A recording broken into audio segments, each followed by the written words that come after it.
Shalom, shalom a todas las personas que me están escuchando. Mi nombre es Ania Arroyo de Melián y quiero compartir con ustedes la tercera parte del estudio de la reflexión que le he titulado La paternidad de Yahweh. Y este ha sido un tema maravilloso, ha sido un tema muy extenso, pero que nos deja grandes lecciones, grandes enseñanzas. Y pienso que si nosotros entendemos nuestro papel, cuál es nuestro rol como hijos de Yahweh Elohim, entonces vamos a poder entender muchos aspectos de las escrituras y cosas que el Padre ha determinado para nosotros.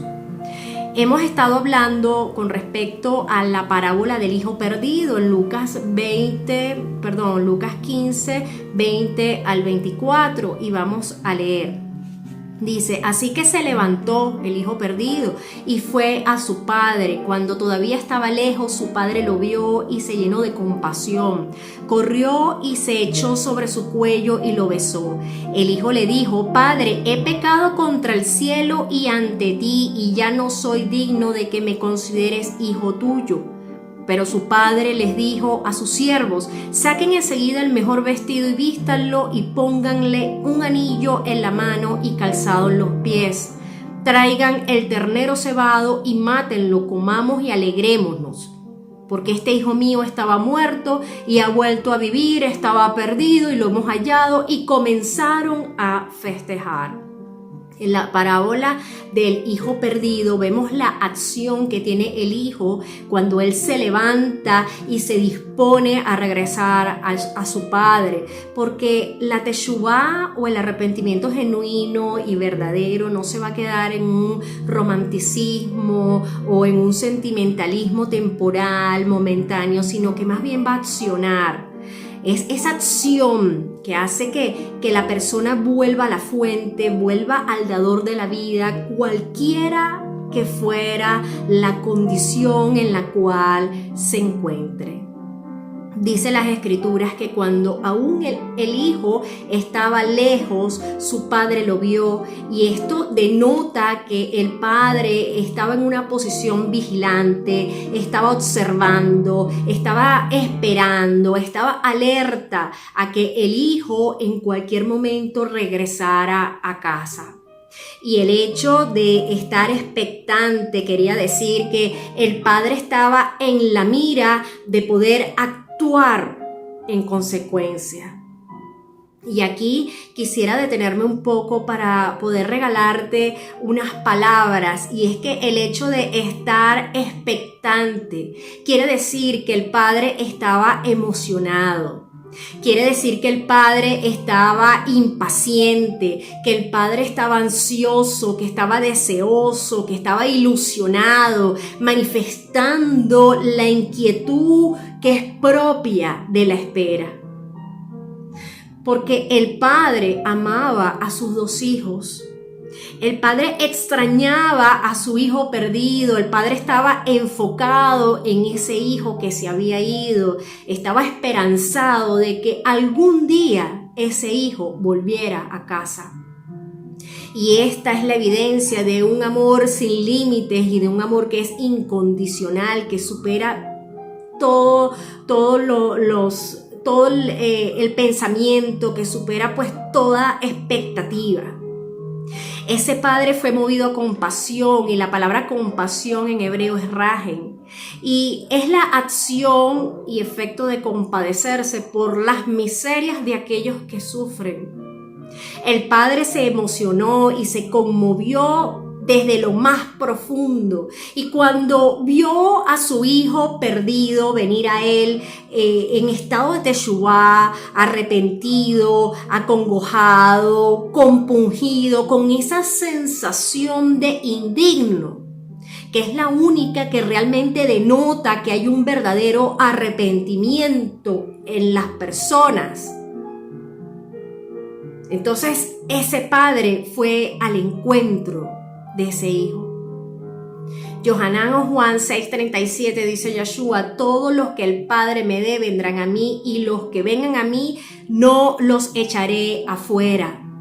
Porque Yahweh no va a rechazar a nadie que venga arrepentido, que venga compungido o que venga acongojado. Dice que el padre corre al encuentro con su hijo menor, que echó sus brazos sobre él, besándole con compasión. Hay unas versiones que dicen besándole tiernamente. Y en la cultura judía antigua del siglo I no era digno de un anciano ponerse a correr. Incluso dicen que se tenía que levantar la túnica, que se tenía que levantar los mantos largos, los vestidos para poder correr. Para poder hacerlo, sobre todo a esa edad, y el hecho de mostrar las piernas, ya eso era un motivo de deshonra.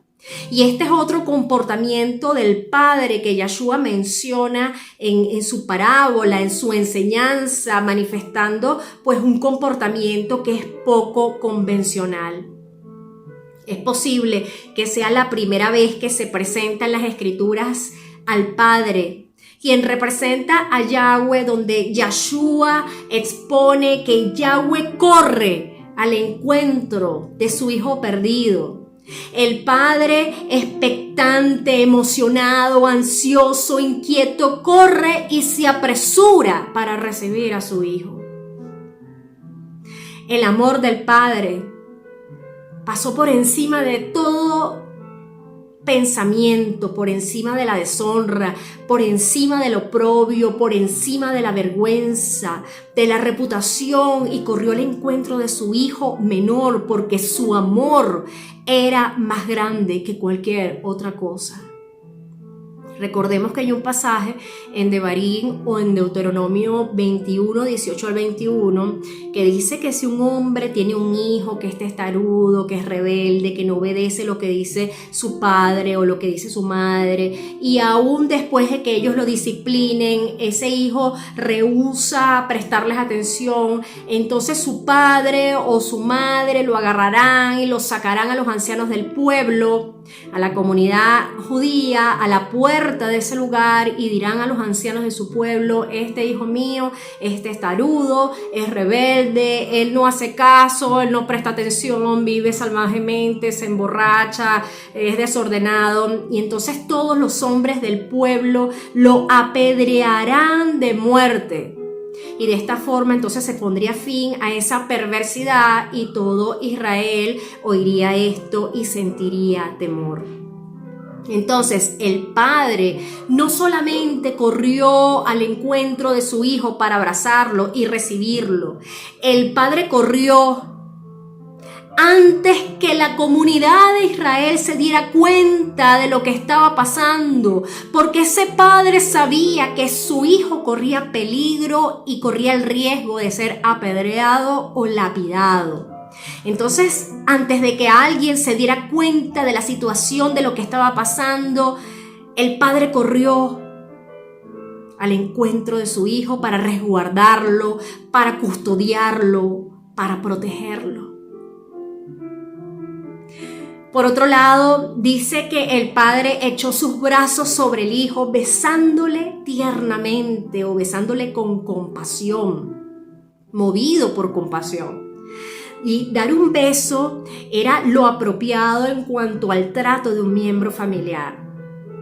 Nunca escuchamos en esta enseñanza que Yeshua haya mencionado alguna clase de reproche, como que te lo advertí, yo sabía que ibas a pasar por esto. ¿Quién te mandó a irte y a ponerte a inventar? Tienes toda la culpa de lo que te está pasando, asume las consecuencias de tu error. El padre solamente corre y abraza a su hijo y le demuestra activamente su perdón. Y le honra, vistiéndole de acuerdo a la cultura, que era una vestimenta costosa y un anillo. En el antiguo pacto, la proyección del hijo perdido, del hijo pródigo, es Efraín. Recordemos un poquito de historia. En las manos del rey David, las 12 tribus del pueblo de Israel estaban unidas. Pero cuando murió David, dejó el reinado en manos de su hijo Shlomo o Salomón. Y a la vez, cuando murió Shlomo, el reino de Israel se dividió en 2 reinos: el reino del sur y el reino del norte. el reino del sur, conocido como la casa de David, casa de Judá, que vendría a ser la proyección de lo que es el hijo mayor o el hermano mayor, que fueron 2 tribus. También está el reino del norte, conocido como la casa de Israel, casa de José o simplemente Efraín o Efraín, que fueron 10 tribus. Después que el reino de Israel fue dividido en 2 reinos, ambos fueron llevados cautivos a pueblos asirios y de Babilonia. Y después de 70 años de cautiverio, el reino del sur regresó a Yarushalayim, reconstruyó el templo y los servicios sagrados. Pero el reino del norte nunca regresó. Más bien se esparció entre las naciones hasta el día de hoy, olvidándose de la Torá y del autor de la Torá, su Elohim. Y es por ello que Yeshua dice: no he sido enviado sino a las ovejas perdidas de la casa de Israel. Entonces Efraín viene a ser las 10 tribus del reino del norte. En las Escrituras, en Jeremías 31, 18 al 20, dice Yahweh: yo he oído el sonido de las lamentaciones de Efraín. Tú me castigaste y yo he sido castigado como un becerro, no fui voluntariamente enseñado. Vuélvete a mí, yo me volveré. Más o menos un poco lo que dice el hijo perdido a su padre. Porque tú eres Yahweh, mi Elohim. Porque después de mi cautividad me arrepentí, y después que supe, gemí por el día de vergüenza, y te mostré que yo llevé la vergüenza de mi juventud. Efraín, mi muy amado hijo, un niño que me deleita, pues mis palabras están en él, yo ciertamente lo recordaré, por lo tanto me apresuré a ayudarlo, como hizo el padre en la parábola del hijo perdido. Y ciertamente tendré misericordia, compasión, rajen sobre él, dice Yahweh. Yahweh permanece fiel. Yahweh es inmutable. Yahweh no cambia de opinión.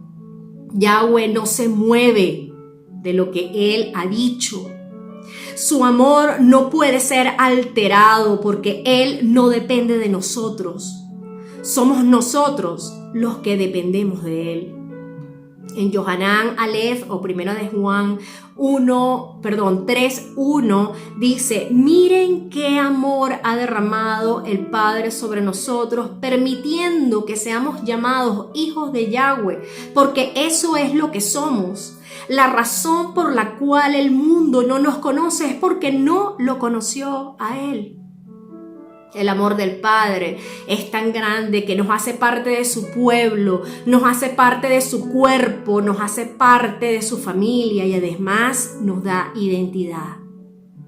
En Yohanan Aleph, Primera de Juan 4:9 dice: así es como Yahweh mostró su amor para con nosotros. Yahweh mandó a su único hijo al mundo para que por medio de él pudiéramos tener vida. En Lucas 15, del 18 al 22, dice el hijo: me voy a levantar y regresaré a mi padre y diré: Padre, he pecado contra el cielo y contra ti. Ya no soy digno de ser llamado tu hijo. Trátame como a uno de tus jornaleros. Por lo cual se levantó y se dispuso a regresar a su padre, pero cuando aún el hijo estaba lejos, su padre lo vio y fue movido a compasión, corrió sus brazos sobre él, besándole tiernamente. Y su hijo le dijo: Padre, he pecado contra el cielo y contra ti, ya no soy digno de ser llamado tu hijo. El hijo menor no terminó de hablar, no había terminado de hablar cuando su padre le dijo a sus esclavos: pronto, rápido, traigan una túnica, la mejor, pónganla sobre él, pónganle un anillo en su dedo y zapatos en sus pies. Y esto quiere decir que el amor del Padre es tan grande, es tan inmenso, es tan profundo que el Hijo no había terminado de pedir perdón cuando el Padre ya lo estaba perdonando. Cuando el Padre ya le estaba dando órdenes a sus esclavos para que le prepararan el mejor vestido para ponérselo. Porque Yahweh sabe cuándo el arrepentimiento es genuino, es verdadero y es sincero. Y la mejor túnica se trataba del vestido que usaba su padre para las ceremonias, porque esa era la cultura de la época, esa era la costumbre. Y esto era una demostración del favor, de la compasión de Yahweh. Y ese es el favor que muchas veces despierta el odio de los envidiosos, la crítica de los amargados, el deseo de muerte de aquellos que son lobos rapaces vestidos de ovejas. El hijo perdido estaba sucio, olía mal, estaba asqueroso después de haber trabajado con los cerdos y haberse alimentado de la comida que estaba destinada para los cerdos. Pero el padre mandó a colocarle el mejor vestido, porque aún lo malo que a ti te pueda pasar, indefectiblemente Yahweh lo va a usar para tu beneficio. Y el padre le dice a los esclavos que le pongan un anillo en su dedo. Y un anillo podría indicar una reincorporación a la filiación familiar, una reincorporación como miembro de la familia. Era un símbolo de restauración del parentesco del padre con su hijo. Y de hecho los anillos tenían un sello que representaba a la familia y era pues un símbolo de la restauración de la autoridad delegada por su padre. El padre manda a los esclavos a ponerle calzados a sus pies. Y en los tiempos antiguos de Israel, para demostrar que se había llevado a cabo una transacción de compra y venta, el vendedor se quitaba la sandalia y se la daba al comprador. Y esto simbolizaba que le cedía el derecho de propiedad. La otra persona recibía el calzado y el que cedió los derechos de propiedad se iba sin su calzado para su casa, porque ese era el símbolo que indicaba que había renunciado a algo que le pertenecía. El hijo perdido había renunciado a todos sus derechos como hijo en la casa de su padre y hasta el derecho de caminar en la propia tierra. Los hijos perdidos y pródigos que volvemos a casa, hemos venido de ser esclavos y de ensuciarnos y de comer la comida de cerdo. Hemos venido con nuestras ropas sucias, sin zapatos, y el Padre nos ha recibido, nos ha puesto las mejores ropas, el mejor calzado y nos ha dado identidad. El Padre le dijo a sus esclavos: traigan el becerro que ha sido engordado y mátenle. Comamos y celebremos, porque este hijo mío estaba muerto, pero ahora ha revivido de nuevo. Estaba perdido, pero ahora ha sido encontrado. Y entonces comenzaron a celebrar. Un becerro gordo era suficiente para alimentar a un pueblo entero. Y en otras palabras, el padre, siendo un terrateniente, un dueño de muchas propiedades agrícolas, que estaba bien posicionado económicamente, organiza una gran fiesta. Y en la tradición judía, las comidas compartidas eran o son esenciales en la vida familiar para construir relaciones, para la vinculación emocional y propiciaba la toma de decisiones importantes.